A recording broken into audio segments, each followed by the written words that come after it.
elaborar um manual de boas práticas? Por onde começar? O que eu devo escrever? Você já se fez essa pergunta? É sobre isso que a gente vai falar hoje. Meu nome é Carol, eu sou nutricionista. Seja muito bem-vindo ao Domínio as Boas Práticas. Vamos lá?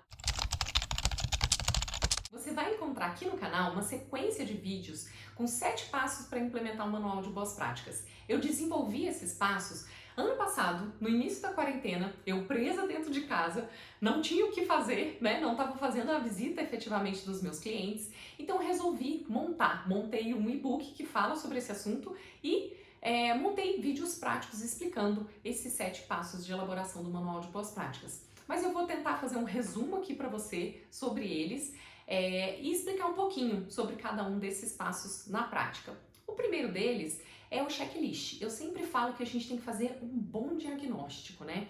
Um bom diagnóstico, um bom checklist, um checklist bem feito, a gente vai trazer mais entendimento do nosso cliente sobre os problemas que ele tem, sobre as não conformidades que ele tem e as medidas corretivas que ele vai precisar tomar, né? Que é o segundo passo, que é o desenvolvimento do plano de ação. Eu aplico um checklist muito bem feito, muito bem redondinho, que eu super recomendo que seja com bastante imagem, com fotos das não conformidades, para que ele consiga identificar efetivamente o que é aquela não conformidade. Muitas vezes a gente fala para ele assim, o piso tá quebrado, tem alguma torneira solta. Ele fala, não, no meu estabelecimento não tem não. E aí você vai, mostra a foto, mostra a realidade, ele consegue visualizar aquela situação, tá? Ou até uma situação de organização de geladeira inadequada, enfim. Para facilitar a visualização e entendimento desse empresário, quanto mais visual a gente for, melhor. Então eu faço sempre um checklist bem completinho, baseado na RDC 216, pega cada item da 216 e desenvolve em cima dele esse checklist e tira bastante fotos sobre cada, tira pelo menos uma foto de cada não conformidade para fazer um relatório bem completinho. O segundo passo vai ser o plano de ação. A gente vai pegar essas não conformidades. O que é o plano de ação? É a descrição da não conformidade, a medida corretiva a ser tomada, né? O que eu vou fazer para resolver essa não conformidade, quem é o responsável e o prazo. Quem é o responsável? O responsável ou é o proprietário, se for alguma questão estrutural, física, pode ser um gerente quando for alguma coisa de compra ou de solução ali dentro do estabelecimento, pode ser o gerente, o nutricionista, nós, no caso, quando for a questão de elaboração de algum documento de boas práticas, planilhas de controle, enfim, o nutricionista ou o colaborador. Então, são 3 principais, ou empresário, ou nutricionista, ou colaborador. São esses os responsáveis que vão estar descritos ali no plano de ação. E o prazo? O prazo, eu costumo desenvolver essa parte do prazo junto com o empresário, principalmente nas questões estruturais, porque vai depender da situação dele, da realidade dele. Às vezes ele vai poder fechar o estabelecimento, às vezes ele não vai, ele funciona todos os dias, às vezes só tem folga na segunda-feira. Então a gente vai depender do funcionamento dele, do horário de funcionamento e dos dias de funcionamento do estabelecimento para a gente conseguir solucionar algumas não conformidades. Por exemplo, uma pintura, uma troca de piso, enfim, essas partes estruturais realmente vai depender muito do tempo e do investimento dele também. Já a parte de treinamento, organização, esses processos internos que a gente pode resolver junto com os colaboradores ou até mesmo junto com o gerente, por exemplo, isso a gente pode e deve colocar prazos mais curtos para poder ir desenvolvendo essa implementação. Eu uso sempre uma máxima de que se eu não treinei, eu não posso cobrar. Então, o meu terceiro passo é o treinamento dos colaboradores. Eu faço como primeiro passo o diagnóstico inicial, checklist, desenvolvimento do plano de ação, para poder dar aquele pontapé inicial. A gente conhecer a equipe, passar esse diagnóstico para o empresário, fazer realmente o reconhecimento do ambiente. Mas o treinamento é uma das primeiras coisas que a gente deve fazer quando a gente inicia um trabalho. Porque se eu não orientei o colaborador, eu não tenho como cobrar que ele está fazendo coisas erradas. Eu não posso cobrar dele atitudes corretas de uma coisa que eu não orientei. Então é muito comum, por exemplo, eu chegar no estabelecimento e os colaboradores estarem lavando salada com vinagre. Quem já viu essa situação de lavar salada com vinagre? É extremamente comum. Então eu não posso chegar dentro do estabelecimento e brigar com o colaborador. Menino, você está lavando salada com vinagre, não pode lavar salada com vinagre.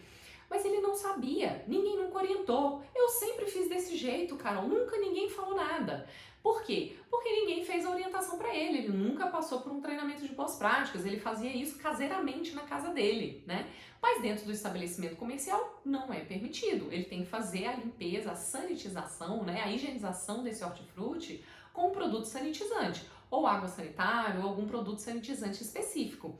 Mas se ele não sabe dessa orientação, ele não tem o produto adequado, a gente não tem como cobrar. Então, por isso que eu costumo sempre usar essa máxima de que se eu não orientei, eu não posso cobrar. Então, eu faço esse treinamento com todos os colaboradores, é importante que todos estejam presentes, mesmo quem já fez treinamento. É uma outra coisa que eu ouço muito. Carol, mas eu já fiz esse treinamento, eu preciso fazer de novo? Precisa. Precisa porque você não ouviu de mim. Então eu não sei qual foi a informação que você ouviu, eu não sei o que você já sabe.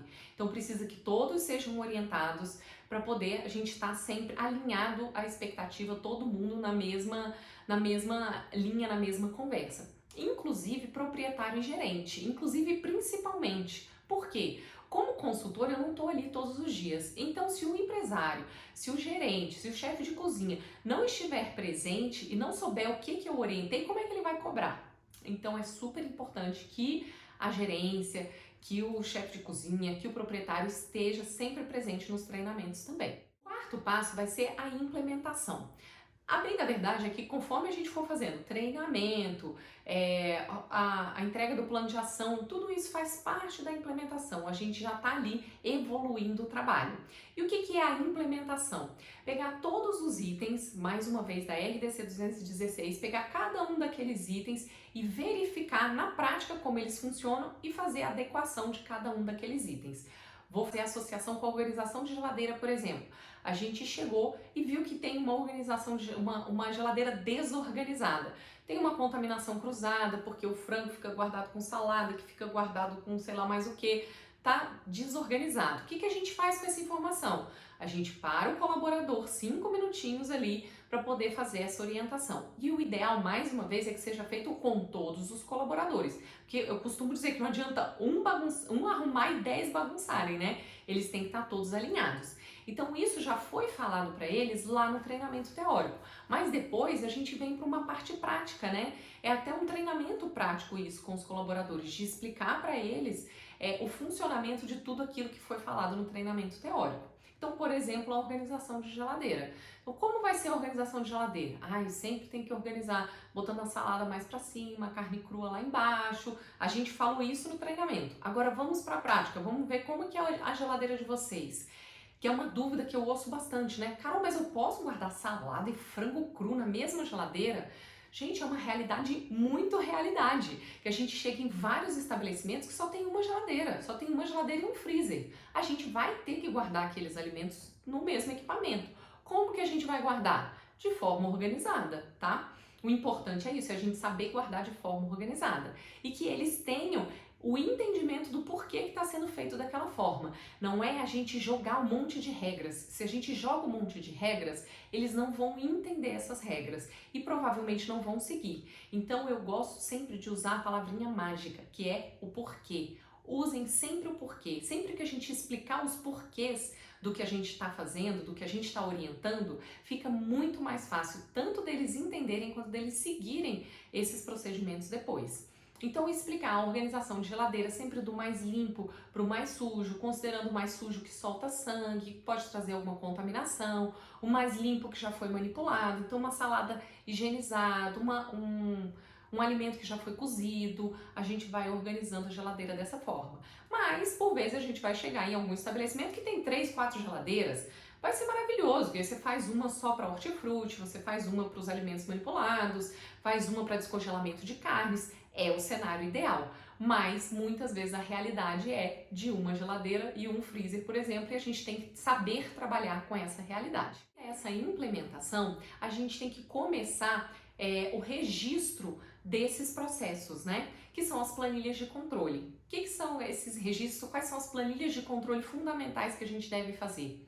Higiene de equipamentos, temperatura desses equipamentos, dos alimentos quando tiver exposição em buffet, por exemplo, manutenção de equipamentos, então se é feita alguma manutenção preventiva, por exemplo, de câmara, manutenção de limpeza de caixa d'água, higienização da caixa de gordura, tudo isso a gente vai registrar em planilhas de controle. É super importante que a gente inicie também, junto com a implementação, a gente vá trazendo essas planilhas de controle, porque as planilhas de controle, elas fogem muito da zona de conforto do nosso colaborador. Eles não compreendem, eles não estão acostumados a fazer aquelas planilhas de controle, muitas vezes, né, a maioria das vezes, não estão acostumados, foge demais da zona de conforto.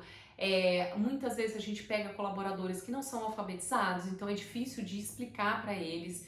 E é aí que a gente vai identificar dentro da equipe quem é o colaborador mais capacitado para poder desenvolver aquelas planilhas de controle. Uma orientação que eu deixo para vocês é não deixe na mão de um colaborador só. Por quê? Porque se aquele colaborador ou está de licença, ou está de folga, ou está de atestado, quem vai fazer aquela planilha, né? Ele fica doente, ele tira férias, então a gente precisa pelo menos de 2 colaboradores que estejam cientes daquela planilha de controle. Mas o ideal é que fique um responsável, porque senão fica naquela deixa que eu deixo, né? Ah, não, o fulano vai fazer. Aí o fulano pensa, ah, o outro vai fazer. Acaba que nenhum dos dois faz. O ideal é que tenha um responsável e que tenha um suplente dele, né? Se esse responsável não estiver presente naquele dia porque está de folga, porque faltou por qualquer motivo, o outro vai vir e vai fazer aquele trabalho. Então, por isso que é importante que pelo menos 2 estejam orientados. O 6º passo vai ser a descrição desse manual de boas práticas. Então, a coleta de dados e descrição desse manual de boas práticas. Efetivamente escrever. Essa coleta de dados, na verdade, a gente vem coletando desde o início do trabalho. Quando a gente fez o checklist, a gente observou algumas coisas. Conforme a gente vai fazendo a implementação, por exemplo, a gente vai ver número de equipamentos, quais são os equipamentos, descrever esses equipamentos, descrever a higienização desses equipamentos. Então, tudo isso, enquanto a gente está implementando, a gente está coletando dados para poder, ao final, juntar essas informações e fazer a descrição desse manual. Primeiro, eu entendo que manual, POP e planilha é um documento só. Não existe manual sem POP, POP sem manual. É tudo um documento só. Apesar de que eu já vi uma vez um fiscal de vigilância sanitária pedir para o cliente que queria os POPs, que queria os procedimentos. Por que isso? Por que o fiscal pede isso? Porque ele quer ver efetivamente acontecerem os procedimentos, né? O Manual de Boas Práticas, ele traz a descrição geral de todo o estabelecimento, de todos os procedimentos, mas o POP traz o passo a passo e a verificação, que é feita através das planilhas de controle. Então, ele queria ver funcionar os POPs, por isso que ele tinha pedido. Mas no meu entendimento, manual, POP e planilha é um documento só. Quando eu faço elaboração e implementação de manual de boas práticas, eu faço essas 3 coisas ao mesmo tempo. O 7º passo é a continuidade dessa implementação. Quando a gente faz elaboração e implementação do manual de boas práticas, a gente faz o trabalho ali num pacote, né, de consultoria. Mas é interessante quando a gente fecha uma assessoria com esse cliente, quando a gente dá continuidade nessa implementação. Por quê? Para que esse trabalho todo que foi feito, que é trabalhoso, é um investimento em treinamento, é um investimento financeiro, é um investimento de organização, é um investimento de processos, para que esse investimento todo não se perca. Se a gente faz esse processo todo da consultoria, de elaboração e implementação do manual, e depois é quebrada essa consultoria, muitas vezes não é dado continuidade dessa implementação. Então é bastante interessante a gente oferecer esse processo de continuidade para o nosso cliente, que eu costumo chamar de manutenção, mas que é a assessoria a esse cliente, assessoria das boas práticas. E se você gostou desse vídeo, se inscreve no canal, deixa o seu like e a gente se vê no próximo vídeo. Tchau, tchau!